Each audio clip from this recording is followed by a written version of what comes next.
okutende ko kutongozibwa izo bari nyomwe bazyo omurwabuza ward Shooktown Council Sheema district kandi kwembirwa Adrian Katsime mwebesa aho abakazi okurugo mu ruburu mu district ya Sheema nibije kutende ko kora amashuta go kwesiga sabuni kandro enkito nebindi kandi program ejine y'abakazi bonka Ngu president wito murungi ayizire natwe hananjeriza ahakozese mukono na no kugira skill nko muntu mwene kanyowe nico kinkwenda kwimukiriramu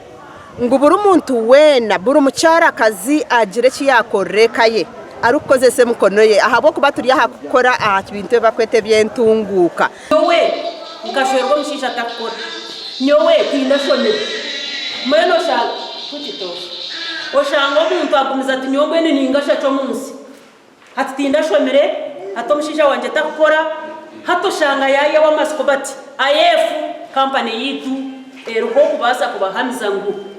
otakaye wamasiko omugredio ne yoru Adrian Katsime mwebesa otandikireho regi nagira mwenda bakazi ba Sheema bejo kwe kwatiriro bo bakejubere byenyanja nobwo muntu akwima byo kuriya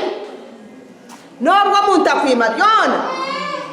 akuhama jezi ago kubasa kweyiho mwanya kakuteko mugundi nyenda kubagambira abanyarwanda erigenda